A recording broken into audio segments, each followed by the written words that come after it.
Thank you so much for coming. We really appreciate your time and coming to speak to us. So I started this show just now by July during COVID. So this is what happened. This is how it started. Like all the teachers were home and they couldn't go to school because COVID, or they couldn't teach. Then I think you know the story. There were celebrity guys who were asked to become teachers, and they were teaching online, and they were messing it. They were messing this teaching thing that we love so much. They were messing it up, like English, like everything. And as such, people like teachers were so much angry. And a few weeks later, everybody was asked to go back to, teachers were asked to go to school, and like, no, we're not ready. COVID is still there. We might die. And then now the community went hard on teachers, the society, like, you lazy teachers, you don't want to do the work. And so I was sitting, like, but I'm a school teacher, and I understand what it takes to be a teacher. I understand the work that we do as teachers. And as such, I think the community, the society is not acknowledging us. It's not celebrating us. And our profession is one of those professions that least looked at when it comes to salary, not good salary. Like, there's a whole lot of wrong things happening. But despite that, we have individuals that are willing to work hard. They go way and above their duty, a line of duty, to make sure that no, I'm going to teach, I'm going to make sure that at least 1-2 children in my class are successful. And I'm going to follow up. If I'm teaching a primary school, I'm going to follow up with those children or students up until university, and I see them succeed. So I was thinking, like, we need to celebrate those teachers. We need to celebrate those teachers who are working hard. There's no way that we can celebrate them once at the National Teachers Award. Like, we should constantly, like, dedicate 2 weeks or a month celebrating those individuals. So yes, this is how it started. And I spoke to a few teachers who were interested. I've been interviewing since July, and it's amazing. I spoke to a whole lot of teachers, one in the UK, but a few in India, few in China, all Chinese and different people. So at least I've one from South Africa, Texas. So it's super exciting that I'm doing this. And after the recordings, after the stories, I feel so excited. Like, you know what? I think I'm doing something for the good work of it. Not to get paid, nothing, but just to acknowledge somebody and say, we see what you're doing, we acknowledge you, and we really want to celebrate you. So being the Warren that I know, the passion behind education, the love, the excitement, brother, I decided to hit you up, and so we talked. So the process is just to get to know you. Where are you? Who are you particularly? And your story, because I believe that everybody has a story. And our story, the story that I have can touch at least 2-3 people, and it will change their lives. As we have powerful stories. Yes. So we want to get to know you. Warren, who's Warren? Where is he coming from? Who's this lovely gentleman with a big heart like this? Lebitso laka ke Warren, ke tswa Joburg, actually. I'm originally from Joburg. I've lived in different places around the world. But who am I? What a big question, Khomotso. Hey, I tell you, you lured me into this by saying I'm going to talk about teaching, and now I have to bare my soul on YouTube. Konje, you know, for me... But we're not live, right? Don't worry, brother. We this whole thing is going on YouTube. It's all good. It's all good. We must share. Perfect. We must engage. I'm comfortable with you, brother. Okay, perfect. Teaching is imperfect. We have to be imperfect ourselves, man. And that's my belief. I will say that, you know, I will thread a little bit about who I am through my journey of teaching. Yeah. I'll tell you that, I got into teaching by mistake, my brother. I didn't have money to go to university, and my school that I was teaching at, they were in need of teachers. There was a shortage of teachers. So they came together. Sorry, Warren. I Yeah. think my connection was unstable, and I got to teaching by mistake. I got to teaching by mistake, brother. Yeah. I tell you, at my school, my high school, there was a shortage of teachers. Yeah. And one thing they said to me was that, look, we need to be thinking into the future. And they put together money and they said, if anybody is interested in becoming a teacher, please just sign up. And then when you're done, you don't have to pay us back in money. You can work for us. More So like I thought, Funza. little bit like Funza, yeah. So, I looked around, I said to myself, you know what, I don't have other options. My mom, she's a nurse, she didn't have, and my brother was also there at school. So I ended up taking this opportunity, and can I tell you that it was literally the transformative moment. I don't call myself a teacher anymore. I call myself a transformer. Nice I one. am part of transforming this world, my friend. Yeah. And I am transformed and I transform. Yeah. And, through my journey, I came to realize in the beginning, I saw two types of teachers. So when we were together, I saw two types of teachers. And then I met people like you, and I realized that there are three types of teachers. When we met one another, I saw teachers who love their subject. I saw passionate maths teachers. I saw passionate English teachers. We went through a lot of things, and yet they persevered because they love their subject.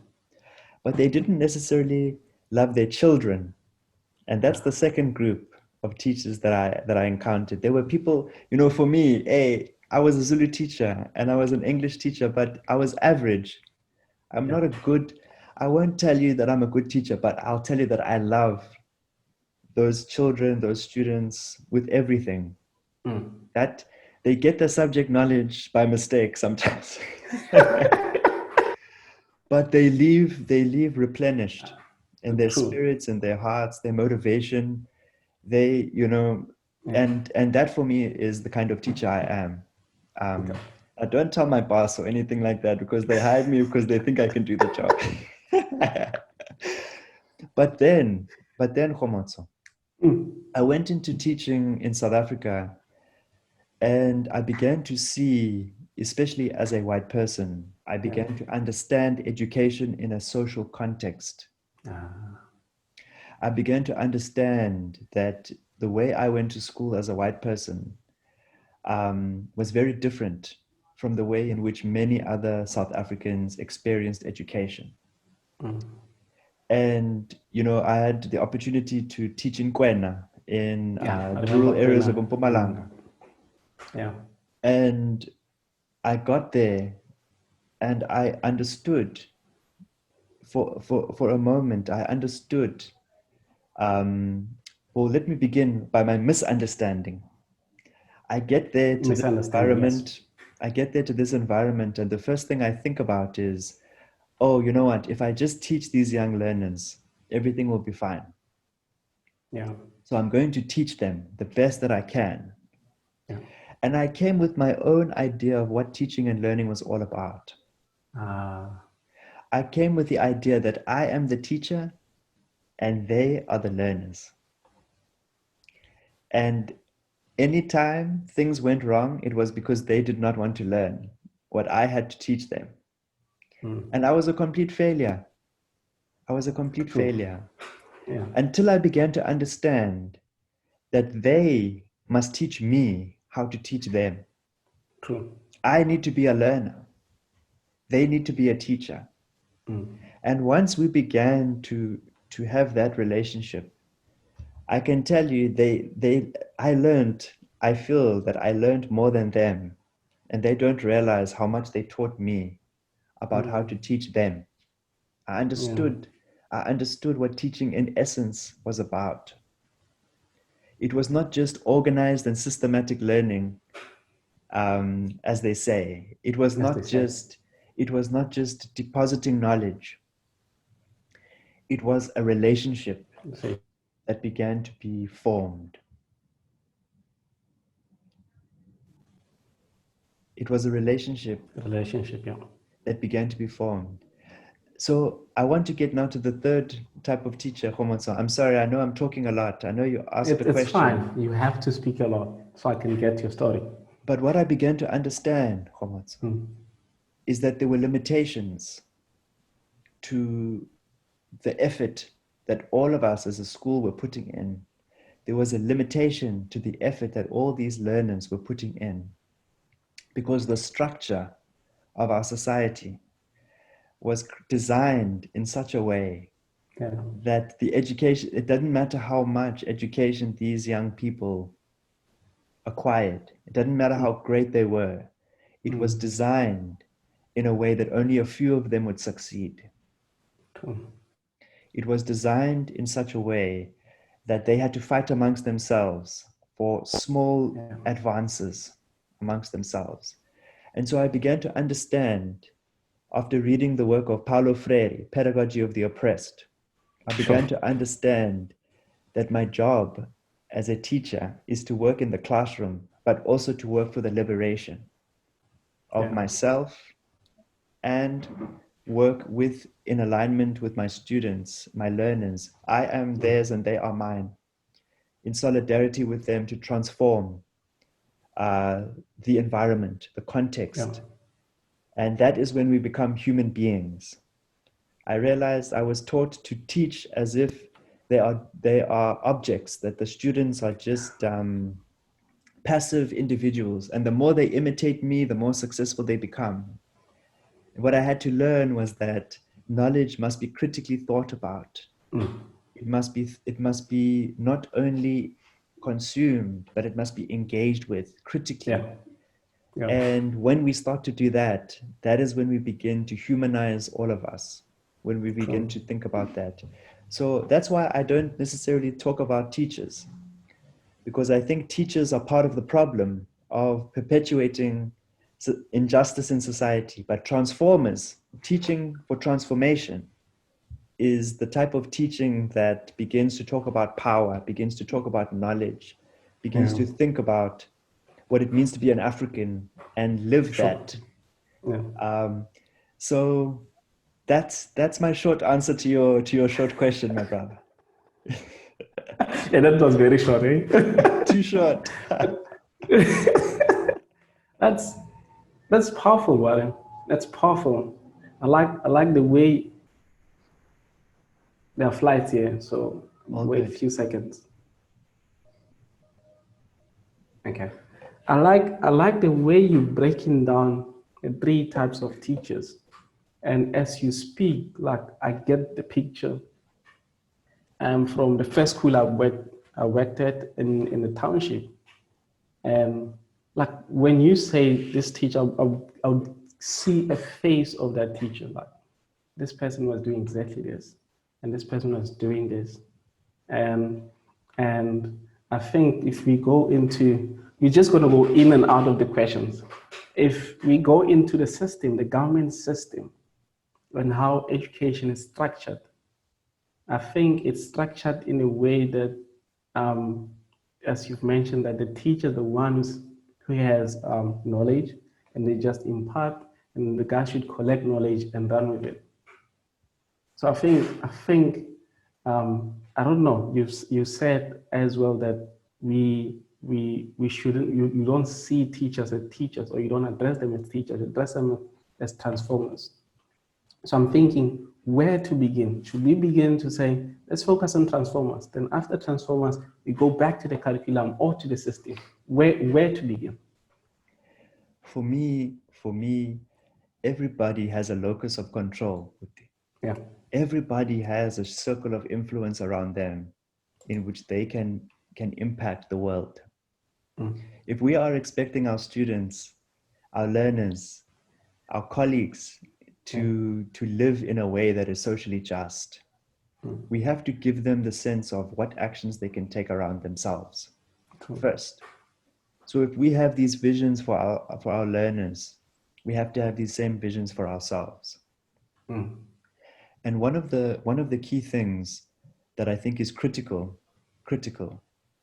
is that it doesn't matter. teachers will often say, it's the curriculum, it's the students, it's technology, it's whatever.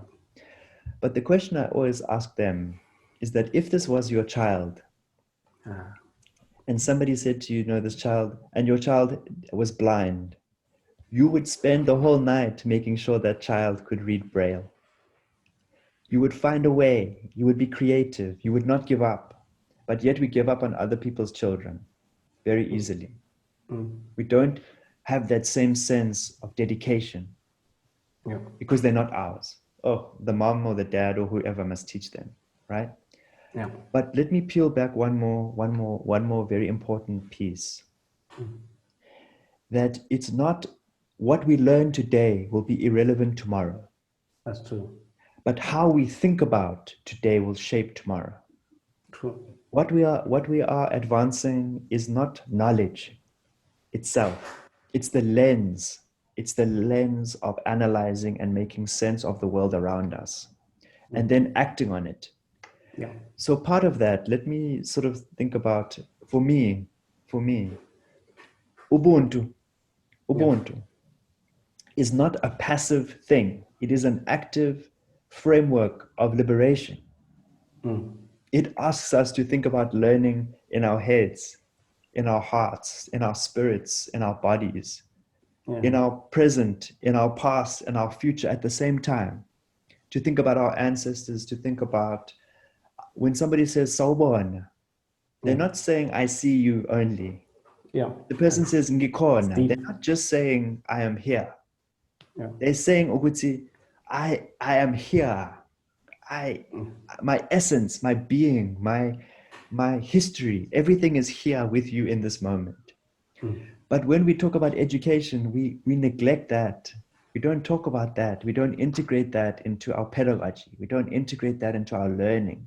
It's almost as if only the mind and what we say is important, and not these other elements that make us human beings.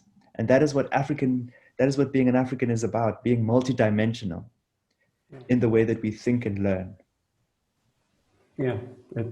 But Warren, why is that? Why is that when we speak about education, we only speak about the mind? And again, that's one of the things that we see in the community, in our society, that those students, or in different schools, those students who are going, they're going distinctions, and those are most respected. But those guys that can create something from nowhere, they not looked at the distinctions too. Why is it in the mind? Why we focusing on the mind when it comes to education?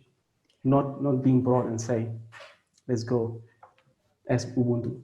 Yes, because I think what you are describing, Michael, is schooling. You're not describing education, brother. Yeah. Someone is famous for saying, I will never let schooling get in the way of my education. That's true, yeah. Mark Twain, right? What you are describing, Homotsabut, is schooling, the process of acquiring, in some cases, insignificant achievements that actually don't mean anything other than the fact that you are imitating the needs of the system better than someone else. It doesn't necessarily mean that you are actually thinking. Your ability to regurgitate is far more valuable than your ability to think. Yeah. So the question, let me ask you, Khomotsa. Sure. Why do you think, who benefits? Let me rephrase the question slightly, is who benefits from learners thinking that they succeed through imitation? The teachers, I get good results, therefore I'm one of the best. And the teachers are accountable to the administrators.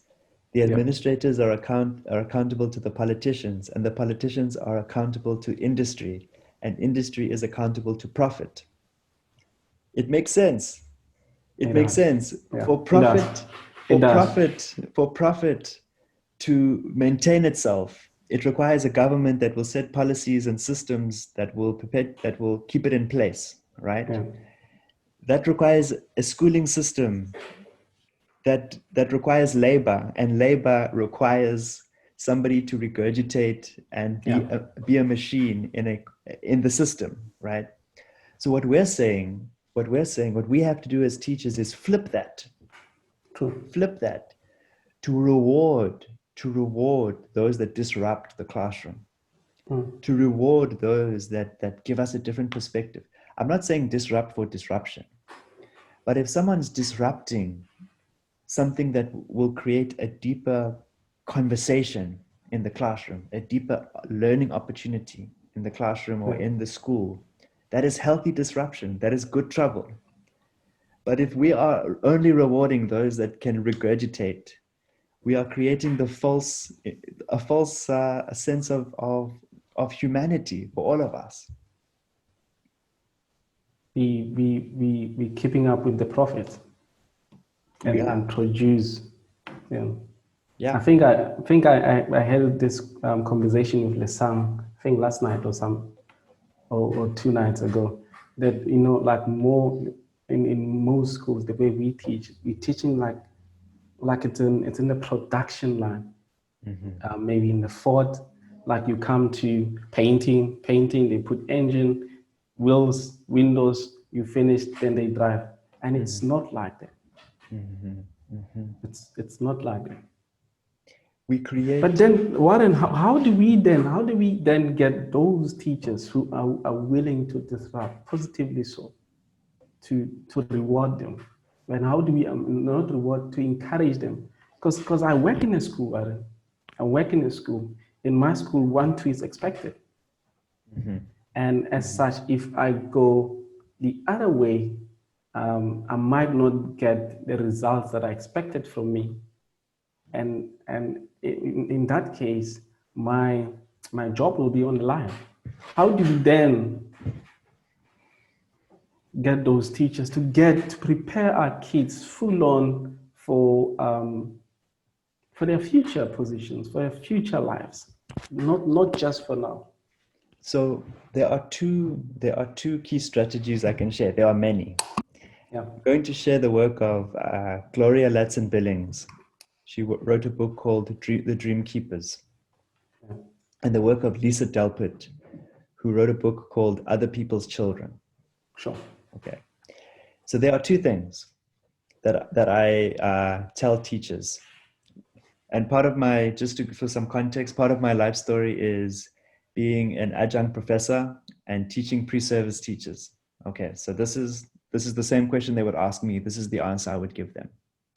Okay. Number one, how you teach is where your job comes in. There are many ways to get to the same answer, but it's the pedagogy of how you teach someone something that ensures that the learning stays within their bodies, not just in their minds. The mind. Right?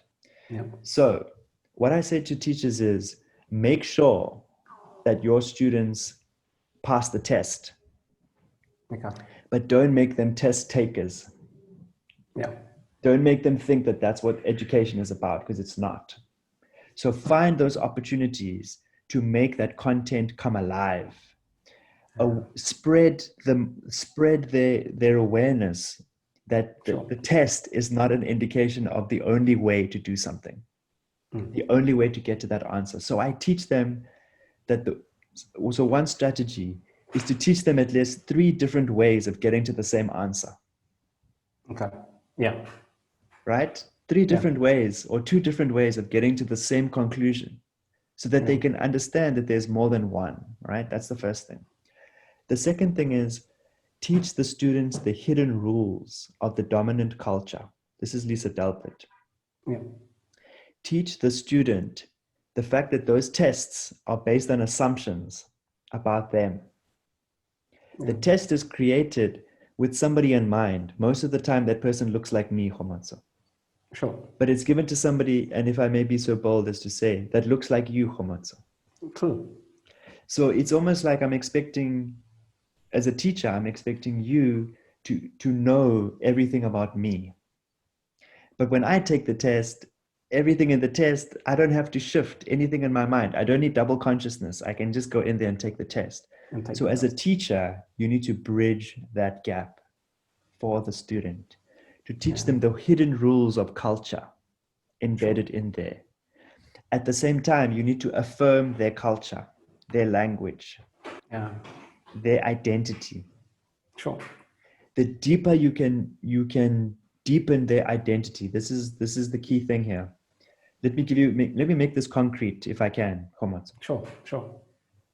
I had a mom come to me once, and this is in Texas, right? She said, Warren, I don't know what to do because I want my child to speak Spanish. Okay. But I also want them to learn English, because if they don't learn English, they will not succeed in life. True. But every time at home, when I try and teach my child Spanish, we have a fight. And you know what?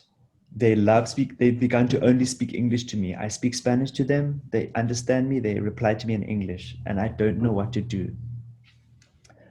So here is the dilemma of a teacher. We have a test here.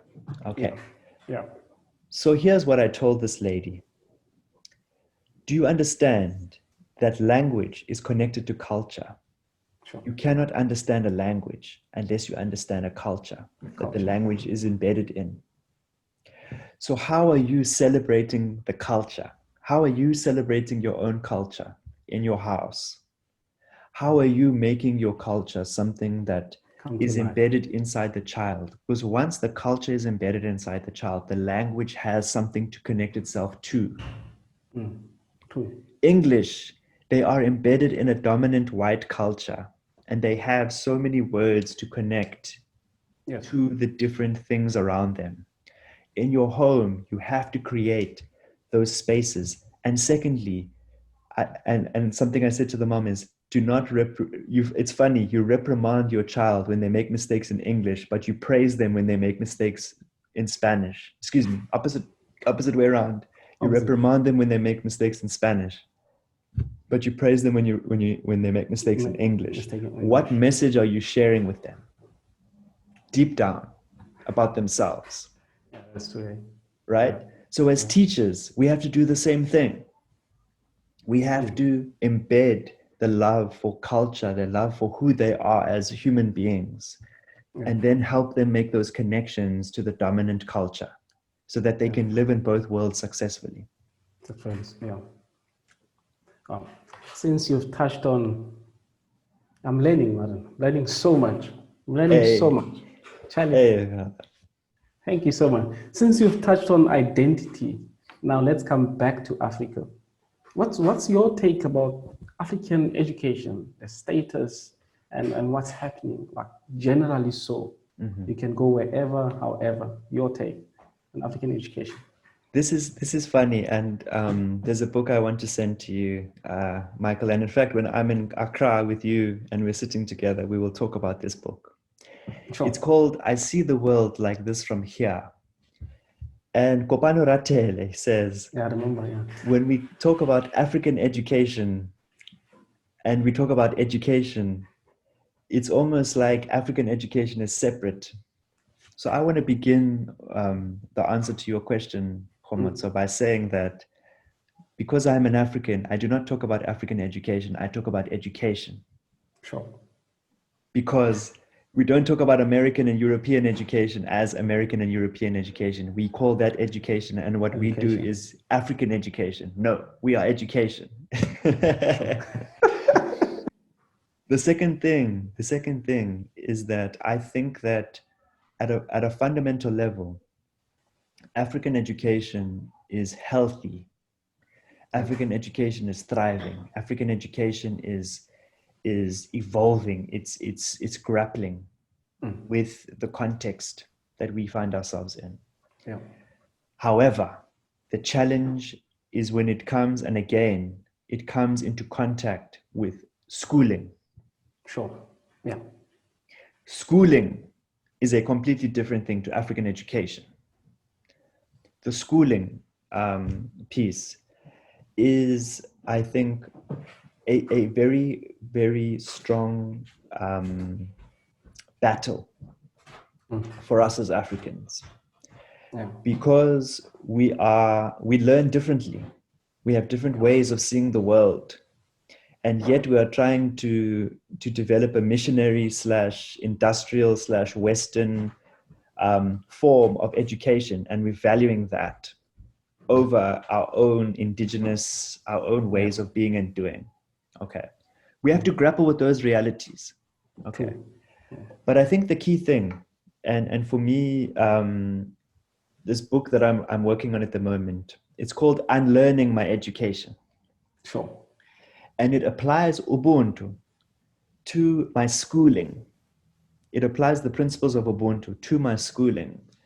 And it helps us think about ourselves and the process of our education in a multi-dimensional way. Kimberly Crenshaw talks about intersectionality, the ways in which our identities intersect. And my criticism of her work, although I love her work, my criticism of her work is that as Africans, we are not two-dimensional, we are three-dimensional. I see us not just as one. We fit like this. Hey, we are not just thinking in our heads and our hearts, we're thinking in our souls, our spirits. So we need to design schooling to reflect who we really are. That's true. Not who we think others want us to be. So I know I don't want to go into details, statistics right now. If we had more time, I would love to. But we need to design schooling in our own image. And that is our challenge. And I think there are some areas where we are doing that. And I think there are some areas where we are not. Frankly, we are not doing that at all.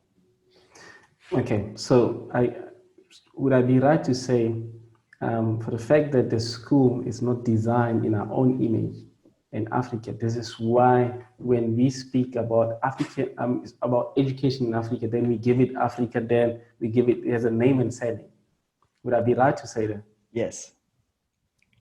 If we designed an African school, we wouldn't have to call it an African school. It would just be a school.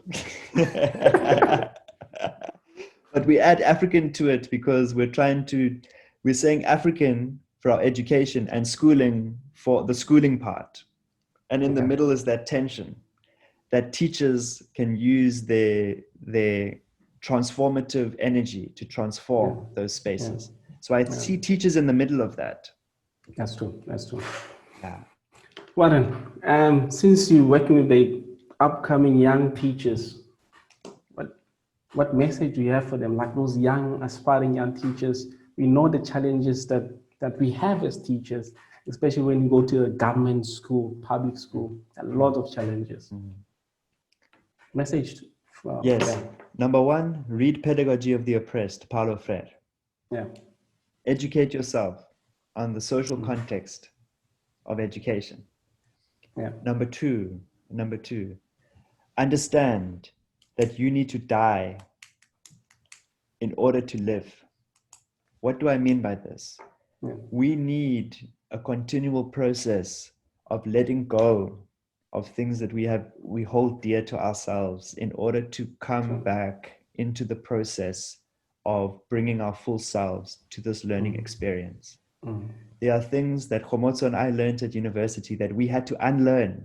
We had to let go of in order to be successful in this environment. So don't be afraid to let go of things that you feel are getting in the way of you transforming and being transformed. For example, let go of the fact that you are an authority on all things. Let go of the fact that you are an expert. You are not an expert. Those learners, their collective wisdom will outweigh your so-called knowledge. Be open to being poured into. And finally, remember that teaching is about solidarity. Build relationships.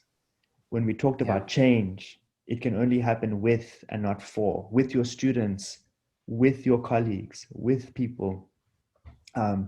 It takes a village. We have to work together. Teaching is in isolation. You'll never make it past your first year. Make it. You'll never make it, brother. You'll never make it. What a last question. I have to go in 2 minutes, my friend. 2 minutes, yes. In short 2 minutes, what are you working on? Ambitions, current project, what's happening? You've mentioned that you're working with the South Africans at the moment. Yes, I have a book chapter coming out at the end of this year, talking about literacy in South Africa.